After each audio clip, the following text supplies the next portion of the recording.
So guys, can we proceed about our discussion tonight? So our topic is fingerprint role of spectrophotometry in biochemical. So, do you know about the description of spectrophotometry principle? Description. Oh, I know. Okay. Okay. So, in order for us to know about the principle of the spectrophotometry, we must know that what is the spectrophotometry. Spectrophotometry is a refined version of a calorimeter. So, do you guys know about calorimeter? No. Okay. Calorimeter is a device that use filter which allow a broad range of a wavelengths to pass through. And however, the spectrophotometry is a prism or grating is used to split incident beam into different wavelengths. Okay. So, Repeat again. Okay. I will repeat it again because I have a buzz, right? Yeah. Okay. Yeah. So I repeat in the calorimeter. So calorimeter is a device that use the filter which allow a broad range of wavelength to pass through. However, the spectrophotometry is a prism or grating is used to split the incident beam into different wavelengths. Okay. So, the first principle of the spectrophotometry is it is the instrument that measures the amount of the photons absorbed after it passes through a sample solution. Amount of the non-chemical substance can also be determined by measuring the intensity of light detected. They usually have two types of the spectrometer that we use. So the first type is the UV visible spectrophotometer, and the second type is the infrared spectrophotometer. So do you guys more clear about the first principle?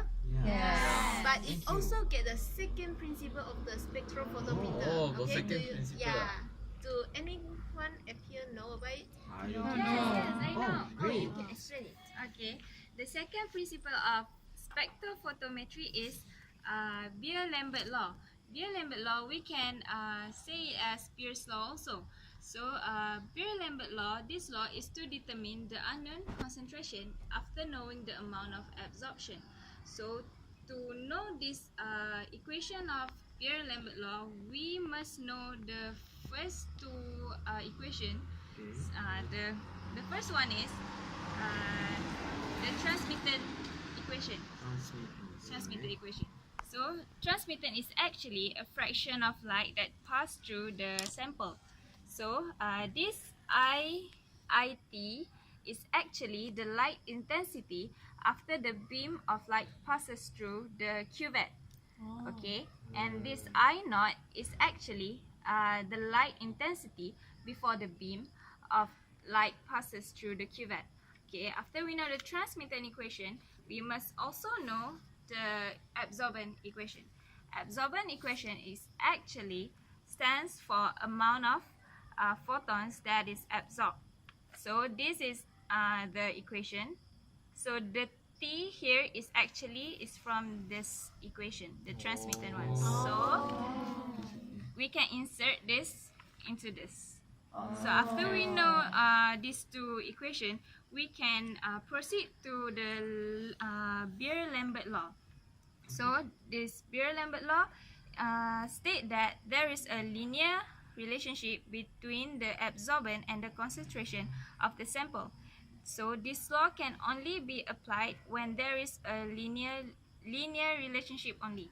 So this Okay. A is actually a measure of absorbent. Measure of absorbance. There is no unit for this one. Alright. And then this E, I don't know what it Alright. is actually the absorption coefficient. This is the constant one, it will be given. So this one is the path length in unit cm, and this is the concentration. Okay. Thank you so much. Yeah. Okay. Alright. So let's proceed to our second question in our discussion. Can